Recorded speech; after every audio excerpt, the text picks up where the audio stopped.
Belajar minal mahdi ilal lahdi. Makanya belajar itu nggak ada habisnya. Assalamualaikum warahmatullahi wabarakatuh. Masak kentang dikasih garam. Selamat datang di channel Fani Islam. Halo sobat Fani Islam di rumah. Semoga selalu dalam keadaan sehat walafiat. Amin. Perkenalkan, saya Fani Yulia Rosa. Di samping saya sudah ada guru kita, orang tua kita, yaitu Ustazah Dede Roshidah, atau yang lebih dikenal dengan panggilan Mamah Dede. Assalamualaikum Mamah. Waalaikumsalam. Fani, apa kabar? Alhamdulillah baik. Fani apa? Fani. Fani. Saya orang Sunda. Iya, terserah boleh gue kalau dong. iya Fani. boleh. Iya siap. Nggak bisa bilang F. Iya boleh Mama. Ya baiklah, teman-teman tentunya sudah kenal dong dengan Mama. Apalagi dengan ceramahnya Mama yang khas, yang tegas, ceplas-ceplos dan juga mengundang tawa. Alhamdulillah, makasih banget nih Mama, hari ini aku dikasih kesempatan untuk hadir bertemu dengan Mama secara langsung. Karena biasanya cuma lihat dari TV Mama. Hari Kerenan ini di TV, kerenan sekarang. Dua-duanya keren. Oke, baiklah. Ya, Sobat Fani Islam, anak adalah karunia dan hadiah terindah yang Allah berikan. Kebanyakan orang tua yang ingin memiliki anak yang cerdas, anak yang memiliki karakter yang baik, kemudian mempunyai segudang keterampilan. Akan tetapi tidak mungkin anak itu bisa seperti itu dengan sendirinya. Maka dari itu perlunya kita memberikan pendidikan sejak dini. Nah, menurut Mah nih Mah, kira-kira bagaimana sih Mah? Apakah kita perlu memberikan pendidikan agama dari anak-anak itu masih kecil atau nanti-nanti aja nih ketika sudah besar? Silahkan Mama. Yang namanya anak, di dalam Al-Quran Allah berfirman, anak itu ada 4 kasban. Yang pertama, anak itu qurratu ayun. Dalam Al-Furqan ayat 74, Rabbana hablana min ajwajina wa dzurriyyatina qurrata a'yun waj'alna lil muttaqina imama. Wajahnya cantik, wajahnya tampan, kuliahnya bener. Pasangannya bagus. Gajinya gede. Wibawanya luar biasa, kekuasaannya luar biasa. Sama orang tua hormat, sama keluarga hormat, sama orang lain tidak sombong. Dan dia ibadahnya hebat. Siapapun pasti pengen punya anak ini. Tapi ternyata kata Allah ada kelas anak yang kedua, zinatul hayati dunya. Tadi coba lihat dalam surat Al-Kahfi 46. Al-malu wal banuna zinatul hayati dunya. Kekayaan yang kalian miliki, anak cucu turunan kalian hanya perhiasan di piala dunia. Artinya apa? Wajahnya cantik, tampan, kuliahnya benar, di secara keduniaan hebat. Ibadahnya nol. Hanya dunia. Yang ketiga yang namanya anak, kata Allah adalah fitnah. Innama amwalukum wa auladukum fitnah. At-Taghabun ayat 15. Sesungguhnya harta kekayaan anak turunan itu fitnah, ujian. Ujian itu berat. Tapi kalau lulus, harkat derajat kita di hadapan Allah naik. Artinya ada anak yang nyebelin. Bu, anak ibu tuh nyolong jemuran. Bu, anak ibu ngebentingin orang. Bu, anak ibu begini-begini. Masya Allah, jangan berkecil hati. Ujian dari Allah. Yang keempat, yang namanya anak musuh. Ya ayyuhalladzina amanu inna min ajwajikum wa auladikum aduwwal lakum fahdharuhum. At-Taghabun ayat 14. Hai orang yang beriman, sesungguhnya istri kalian, anak turunan kalian ada yang menjadi musuh buat kalian. Hati-hati kalian. Ini 4-4-nya ada dan survei membuktikan semenjak zaman Nabi Adam sampai zaman kita memang kualitas anak ini bermacam-macam. Siapapun selama orang tua itu normal pasti menginginkan anak. Zuyyina lin-nasi hubbus syahwati minan nisa wal banin. Manusia normal pengen punya anak. Masya Allah. Anak ini amanat titipan daripada Allah Subhanahu wa Ta'ala yang wajib kita rawat.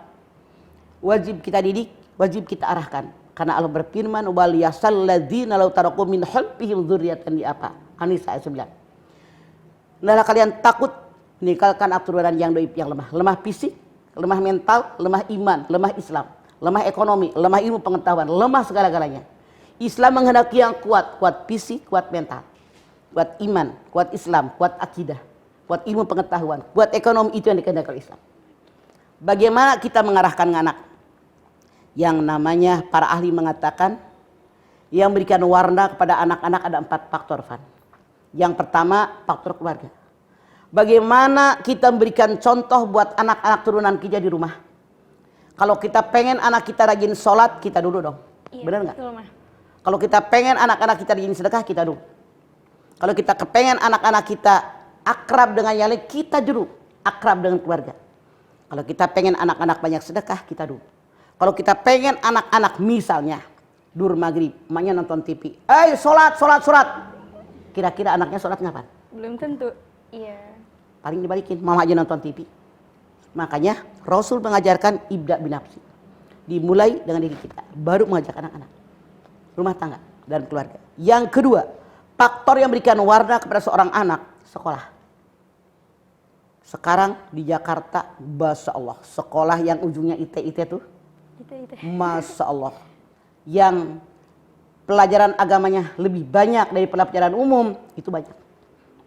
Kalau kita masukin anak-anak kita ke sekolah yang pelajaran agamanya lebih banyak, insya Allah, benar itu yang dikehendaki oleh Allah. Kenapa? Waktu di sekolah yang pelajaran agamanya lebih banyak itu lebih efektif buat anak-anak. Gak usah jauh, cucu saya. Anak 4, 5, 6 tahun dimasukin ke PAUD, itu udah pinter loh baca Quran. Udah pinter mereka ini doa-doa. Berbeda punten dalam tanda kutip. Yang hanya dimasukin ke IUEO, kemudian SD biasa. Nyanyi aja, joget, nari. Beda kan? Iya, nggak ngerti. Mana akidah Islamnya nggak ada.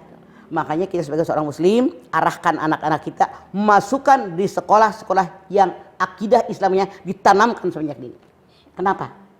Yang namanya anak dari usia 1 tahun sampai 10 tahun itu adalah fotokopi yang paling hebat. Apa yang dia lihat, apa yang dia dengar, apa yang dia tonton langsung melekat di otaknya sampai mati nggak akan hilang. Makanya ini yang harus kita perkuat di sekolahan. Yang ketiga, faktor lingkungan. Kita harus tahu siapa temannya. Kalau masih TK, masih SD, lingkupnya masih kecil. SMA, kuliah, kayak kalian. Mungkin luas kan? Betul. Kita orang tua tidak boleh cuek. Alah, entar juga jam 10 malam pulang. Lah, lu punya ayam aja kalau jam maghrib belum pulang dicariin. Cariin, apalagi anak emang. Apalagi anak. Harusnya kita tanggung jawab dong punya anak. Kemana dia pergi? Nongkrongnya di mana? Siapa temennya? Ngapain dia? Sholat nggak? Melakukan hal-hal yang buruk nggak? Sesuai aturan agama nggak? Itu yang kita perhatikan sebagai orang tua. Cuman maaf dalam tanda kutip, tidak semuanya seperti itu. Begitu banyak orang tua yang justru memikirkan kebutuhan dirinya. Misalnya emaknya repot arisan, bersosialita, ayahnya serepot nyari duit. Pergaulan emak-emak, anaknya ada pembokat misalnya. Ini salah. Rasul bersabda, kalian punya teman silahkan dengan siapapun, tapi kalau kalian punya sahabat, kalian harus pilih-pilih sahabat. Diri kalian dinilai oleh orang lain tergantung dengan siapa bersahabat. Anak-anak bergaul dimanapun itu akan mewarnai mereka. Benar Rasul bersabda, kalau kalian bersahabat dengan tukang minyak wangi, walaupun tidak beli minyak wangi, minimal mencium bau wangi. Cipratan juga ya. Kalau kalian bergaul dengan tukang gelas, walaupun tidak ngebantuin gelas, minimal kalian mencium bau asap. Kita harus tahu di mana anak kita. Makanya Fani, mamah cenderung mengajak lebih baik anak orang yang kumpul di rumah kita ketimbang anak kita di rumah orang. Ya, lebih ke awasin, lebih ke kontrol. betul, Ma. Cuman ada resiko rumah kita berantakan, makanan banyak siapkan buat teman-temannya. Itu lebih aman buat anak kita daripada anak kita bergaul dengan karuan di luar. Benar nggak? Betul, Ma. Makanya. Nah, yang nomor 4, ini pun berpengaruh besar buat anak-anak. Tontonan dan bacaan. Hati-hati apa yang mereka tonton, apa yang mereka baca, apalagi anak-anak, mereka mengira inilah yang terbaik, mereka mencontoh. Tani lihat, yang belum lama mamah nonton di TV, itu ada anak-anak SMP yang gaya gladiator. Mereka ada tersinggungan gara-gara medsos. Akhirnya mereka beradu berdua, satu mati. Ketika ditanya, gara-gara tontonan mereka. Ini membahayakan. Makanya kita orang tua wajib hukumnya untuk mengarahkan, mendidik anak-anak kita ke arah agama yang benar. Karena anak adalah amanat titipan daripada Allah Subhanahu wa Ta'ala, di mana kita kalau mati akan mempertanggungjawabkan bagaimana anak-anak kita. Tapi Walau bagaimanapun anak itu ada 4 kelas tadi. Jadi kalau anak ini kurotain syukur, tapi nggak semua anak itu pasti namanya Allah berfirman, Allah pasti nyata. Kenyataannya yang kedua ada kan? Yang hanya dunia aja. Punten, saat ini betapa banyak orang tua yang bangga dengan anak-anaknya. Misalnya anaknya pintar nari, pintar joget, pintar nyanyi, pakai baju yang minim perempuan. Bangga orang tuanya. Padahal dia muslim. Sholat hente, baca Quran kagak bisa. Membawa kemana tuh anak?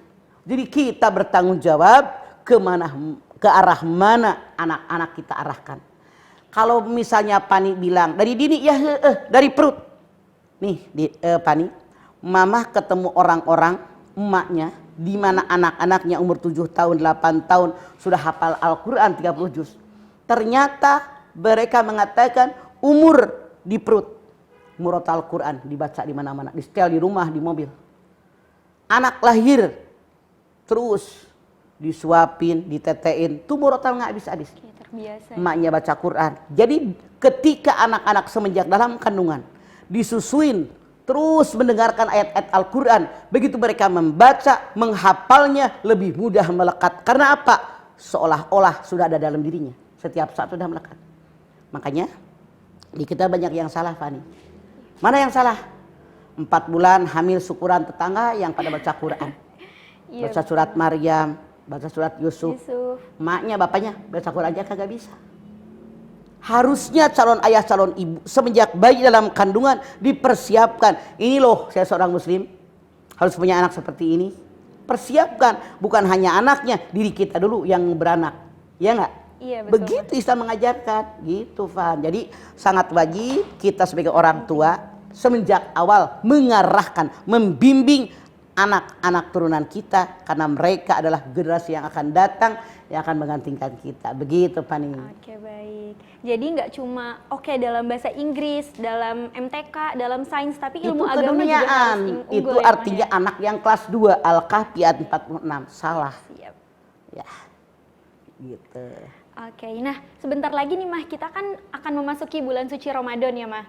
Biasanya kalau Ramadan ini kan anak-anak identik dengan takbir keliling misalnya Mah, kemudian sholat tarawih, meskipun sholat tarawihnya cuma 2 rakaat, sisanya main-main, tapi mereka happy gitu Mah ada di masjid. Nah, lain halnya sama tahun ini dan tahun sebelumnya juga ya Mah ya, karena kita masih di masa pandemi, berarti anak-anak itu kan lebih banyak di rumah. Kira-kira gimana sih Mah cara membuat lingkungan rumah itu menjadi Ramadanable banget untuk anak-anak gitu loh Mas, supaya anak-anak bisa melaksanakan kegiatan positif meskipun ada di dalam rumah. Meskipun ada di dalam rumah, kan dikatakan hadis Nabi, baiti jannati, rumahku surgaku. Makanya jadi bapak tahu diri, harus bisa baca Quran, bisa jadi imam. Ini mah gara-gara corona di rumah nggak ada taraweh. Kenapa? Bapaknya nggak bisa baca Quran, nggak bisa jadi imam. Harusnya belajar dong supaya kepala keluarga. Ar-rijalu qawwamuna 'alan nisa. Seorang suami pelindung kepala keluarga bagi keluarganya. Artinya ayahnya nggak tanggung jawab. Makanya kalau anak-anak senang memang iya, lari keluar, bawa sajadah, udah pakai baju koko baru, mau kena baru, anak-anak pada girang dulu sebelum corona. Sebelum corona. Corona sekarang udah ulang tahun, Fani. Iya, udah lebih. Mudah-mudahan nggak sampai ulang tahun yang kedua. Amin, Capek ya kita ada di corona ini, betul, menghancurkan segala-galanya, terutama ekonomi kita. Jadi dengan kondisi saat ini, bagaimana di rumah, kembali ke rumah itu. Yang namanya baitinya nanti bagaimana? Mamahnya dong mengenakan pakaian muslimah yang baik. Ayahnya mengenakan pakaian yang baik. Kelakuan juga yang baik. Sikap juga yang baik. Berikan contoh yang terbaik. Insya Allah. Misalnya dari maghrib sampai isya jangan setel TV. Emaknya baca Quran, bapaknya baca Quran, anaknya baca Quran. Nyaman kan? Cuman di kita mah ini dia setan banget. TV, maghrib, acara bagus-bagus. Anak-anak jadi tergoda kan. Kita yang memilah yang lebih. Makanya Mas sarankan. Walaupun Anda ini seorang yang kaya. Kebeli TV setiap kamar anak-anak. Saran Mama mendingan punya TV dalam satu keluarga. Satu saja di tengah rumah harus cukup. Kalau semua kamar anak-anak ada TV-nya. Bahaya itu Fat. Iya. Belajar. Iya mah di kamar. Nutupin pintu. bisa jadi nonton TV. Iya betul, Ma. Makanya saran mama lebih baik TV itu satu rumah, satu TV saja. Cukup satu aja. Biar anak-anak bisa terawasi oleh kita. Karena apapun yang terjadi memang manfaatnya ada, tapi mudaratnya tidak sedikit. Itu yang membahayakan kita, membahayakan anak-anak. Jadi kita yang harus memilah dan memilih mana yang layak dilihat oleh anak-anak. Oke, jadi penting banget ya, selain kita memulai belajar ilmu agama, membiasakan diri dengan hal-hal positif, apalagi di bulan Ramadan juga salah satu kegiatan yang paling penting yang harus kita kuasai. Oke. Maaf ya, kalau Fani bilang harus kita kuasai, kan banyak orang yang belum menguasai. Kita semua wajib belajar, makanya belajar minal mahdi ilal lahdi. Kalau menguasai mah itu ustadz saya yang hebat. Jadi kamu salah juga mengarahkannya begitu. Yang harus kita ketahui, mahdi ilal lahdi, makanya belajar itu nggak ada habisnya begitu. Iya siap, berarti harus terus belajar ya Mah ya. Iyalah. Iya. Apalagi nih Mah kan biasanya ada orang tua yang mikirnya kayak, oh anak saya masih kecil, udahlah nanti belajar agama atau nyoba puasanya pas dia udah agak gedean sedikit aja gitu. Harusnya malah dari kecil ya Mah ya. Kalau yang namanya sholat saja, kalau sudah 7 tahun belum sholat, paksa. 10 tahun belum sholat, pukul. Saking wajibnya ibadah. Kalau Mama Nifan, yang namanya ibadah anak-anak, terutama puasa.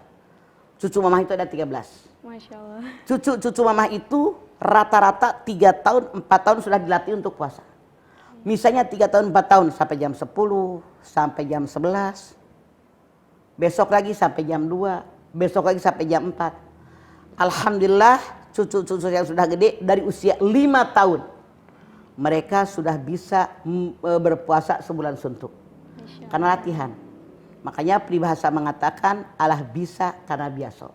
Makanya kita biasakan pada anak-anak walaupun baru 3 tahun ikut buka, ikut juga sahur. Itulah cara kita melatih mereka, membiasakan. Inilah kewajiban seorang muslim, begitu. Oke, iya baik. Terima kasih banyak Mama atas waktunya. Ya ampun, apalagi ini kita diizinkan untuk hadir di rumah Mama, ya Allah. Bangga, selama Mama ada waktu, Mama sehat, enjoy aja. Iya, Masya Allah. Baik pemirsa, ini yang bisa saya sampaikan. Mudah-mudahan ada manfaatnya. Kalau ada yang salah, saya mohon maaf yang sebesar-besarnya. Billahi taufiq wal hidayah. Wassalamualaikum warahmatullahi wabarakatuh. Waalaikumsalam warahmatullahi wabarakatuh. Sampai ketemu lagi Mama. Mangga. Baik.